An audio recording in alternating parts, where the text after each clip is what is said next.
আচ্ছা দাদা, বলো। আজকালের এই বাজারে কোন মানুষদের আর বিশ্বাস করতে নেই। দেখো, বিশ্বাসযোগ্য কেউ না।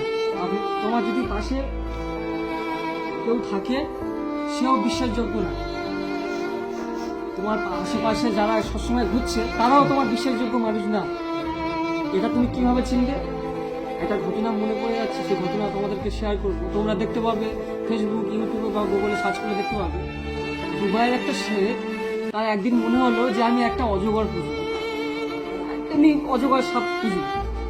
তো একটা অজগরকে সে পুষেছে। তো পুষতে কিছু বছর পরে অজগরটা তাকে খুব খাচ্ছে না, যাচ্ছে না। সে ঠিকঠাকভাবে এক জায়গায় স্থির হয়ে থাকতে পারছে না, খাওয়া দাওয়া বন্ধ করে দিয়েছে। আর সে সবসময় শেখের গায়ে জড়িয়ে সবসময় থাকে, জড়িয়ে সবসময় থাকে, মানে গায়ে গায়ে লেগে আছে।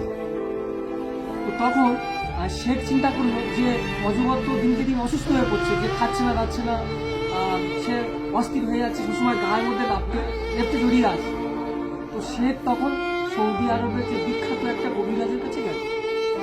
তো কবিরাজের কাছে গেল, কবিরাজ শেখের সব কথা শুনে বলল যে দেখো, তুমি এই অজগরটাকে এখনই জঙ্গলে ছেড়ে আসো। তো শেখ বলল যে আমি এত কষ্ট করে এত টাকা দাম দিয়ে একটা অজগর পুষেছি, এর পিছনে অনেক খরচা করেছি, দামি দামি খাবার খাইয়েছি, আর আমি সেটাকে নিয়ে আমি জঙ্গলে ছেড়ে দিয়ে আসবো? তার প্রতি একটা পশুর প্রতি মায়া জন্মে গেছে, সবসময় গায়ে লেপটে থাকতো, একসাথে শুতো, খাওয়া দাওয়া করতো, তাকে জঙ্গলে ছেড়ে দিতে কষ্ট হবে। তো তখন কবিরাজ বলছে যে দেখো, এই সাপটা এখন তোমাকে খেতে চায়। তখন শেখ তো অবাক হয়ে গেছে, কিভাবে আমাকে খেতে চায় কেন?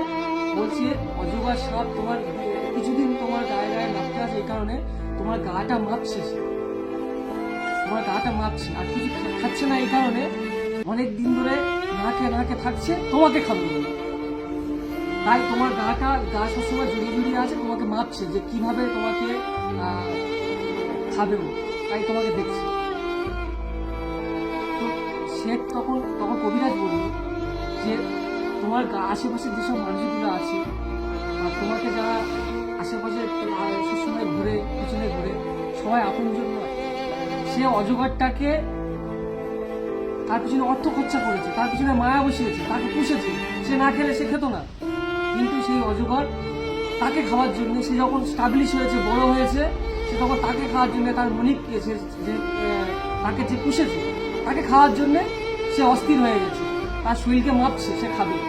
তো ওই জন্য আমাদের আশেপাশে যেসব মানুষগুলো ঘরে সবসময় থাকে, সবাইকে আপন ভাবলে হবে না, আর সবসময় দেখবে কাছের মানুষগুলো বেশি ছুরি না। তো এটাই ছিল ঘটনা।